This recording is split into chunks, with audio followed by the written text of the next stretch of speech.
ఈ గేజ్లో అసలు ఎలాంటి ఎర లేకపోయినా ఈ లాబ్స్టర్ తానే లోపలికి వచ్చింది. కావాలనే మత్స్యకారుడికి చిక్కింది. తర్వాత అది సీఫుడ్ మార్కెట్కు వెళ్ళింది. అక్కడ ఒక స్థానిక చెఫ్ ఆ లాబ్స్టర్ను కొనుగోలు చేశాడు. కానీ వండే సమయంలో దాని అడుగు నుంచి ఒక తెలియని ద్రవం లీక్ అవుతున్నట్టు గమనించారు. చెఫ్ దాన్ని తిప్పి చూసేలోపే ఆ ద్రవం అతని ముఖంపై పిచికారీ అయింది. అలా స్ప్రే పడగానే చెఫ్కు పని చేయాలనే ఆసక్తి పూర్తిగా పోయింది. వెంటనే తన అసిస్టెంట్ను పిలిచి శుభ్రం చేయమన్నాడు. కానీ అసిస్టెంట్ టేబుల్ తొడవడానికి ఒక చేయి ఖాళీ కావాలనే ఉద్దేశంతో ఆ లాబ్స్టర్ను పక్కనే ఉన్న మహిళా ట్రైనీకి ఇచ్చారు. ఆమె లాబ్స్టర్ను నూరుతున్నదా ఆమెపై కూడా అదే ద్రవం పడింది. కానీ ఆమె పెద్దగా పట్టించుకోలేదు. లాబ్స్టర్ డ్రెయిన్లోకి వెళ్లిపోయిందని చూసి అక్కడి నుంచి వెళ్లిపోయింది. కానీ ఈ చిన్న నిర్లక్ష్యం మొత్తం నగరానికే పెద్ద ప్రమాదాన్ని తెచ్చిపెడుతుందని ఆమెకు తెలియదు.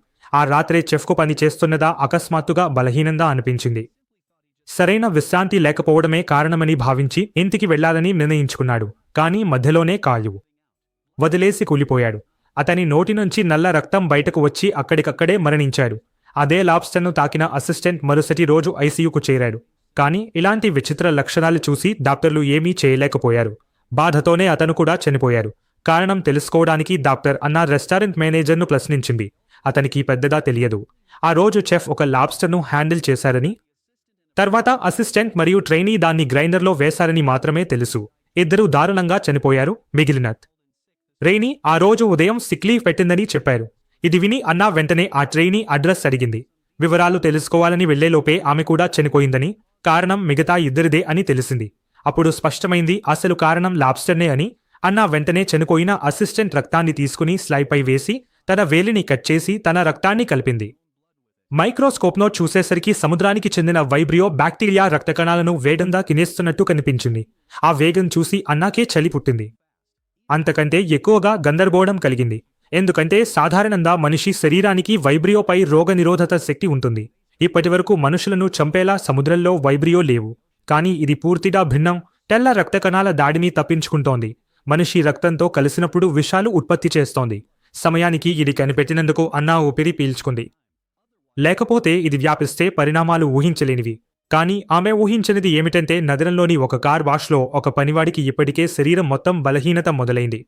వెంటనే నల్ల రక్తం వాంతిగా వచ్చి నొప్పితో కూలిపోయాడు. ఇలాగే మరెన్నో కేసులు బయటపడటం మొదలైంది. కానీ విచిత్రం ఏమిటంటే వీరిలో ఎవరూ సీఫుడ్ తినలేదు. అప్పుడు అన్నాకు ఒక్కసారిగా గుర్తొచ్చింది. లాబ్స్టర్ను గ్రైండర్లో వేశారని, అలా బ్యాక్టీరియా సీవర్ ద్వారా నగర నీటి వ్యవస్థలోకి వెళ్లి ఉండొచ్చని. ఈ మాట వినగానే అసిస్టెంట్ ముఖం నిలిచిపోయింది. ఎందుకంటే ఆ చిన్న ఫోన్ కాల్లోనే కేసుల సంఖ్య రెట్టింపు అయింది. వెంటనే కార్వాష్ నీటిని పరీక్షించి వ్యాప్తి మార్గాన్ని నిర్ధారించిన అన్నా ఫ్రాన్స్ సిడిసిని సంప్రదించింది. ప్రజలకు నీటిని మరిగించి తాగాలని, దేశవ్యాప్తంగా తీర ప్రాంత మత్స్యకారాన్ని తాత్కాలికంగా నిలిపేయాలని సూచించింది. కానీ దీనివల్ల ఆర్థికంగా భారీ నష్టం జరుగుతుందని, ఇతర సీఫుడ్లో ఇలాంటి సమస్య లేదని అధికారులు ఆమె మాటను నమ్మలేదు. అలా ఆమె ప్రతిపాదనను తిరస్కరించారు. కానీ వారు ఊహించనిది ఏమిటంటే ఫ్రాన్స్కు అవతల దక్షిణాఫ్రికా తీరంలో ఇంకా భయంకరమైన ఘటన జరుగుతోంది.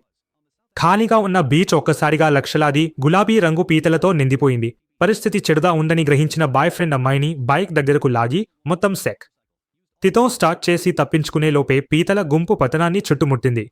తప్పించుకునే ప్రయత్నంలో బైక్ నియంత్రణ తప్పి ఇద్దరూ పడిపోయారు. అదే మొదటి రక్తపాతం. ఆ క్షణాల్లోనే పీతలు పట్టణం మొత్తాన్ని కప్పేశాయి. చూపు అందనిదాకా విస్తరించాయి. ఇలాంటి ఘటనలు ప్రపంచవ్యాప్తంగా మరెన్నో చోట్ల జరిగాయి. ఈ వార్తలు చూసిన అన్నాకు అన్నీ చాలా యాదృచ్ఛికంగా అనిపించాయి. ముందుగా లాబ్స్టర్లు, తర్వాత పీతలు, రెండింట్లోనూ ప్రాణాంతక బ్యాక్టీరియా. మరుసటి రోజు ఆమె ప్రభావిత ప్రాంతం నుంచి పీత నమూనాలు తెప్పించింది. పీత పొట్టను కోసి లోపల ద్రవాన్ని తీసి మనిషి రక్తంతో కలిపి చూసింది. మైక్రోస్కోప్లో చూసి షాక్ అయ్యింది. పీతల్లోని బ్యాక్టీరియా లాబ్స్టర్లోదే. పైగా ఈ పీతలకు కళ్లే లేవు.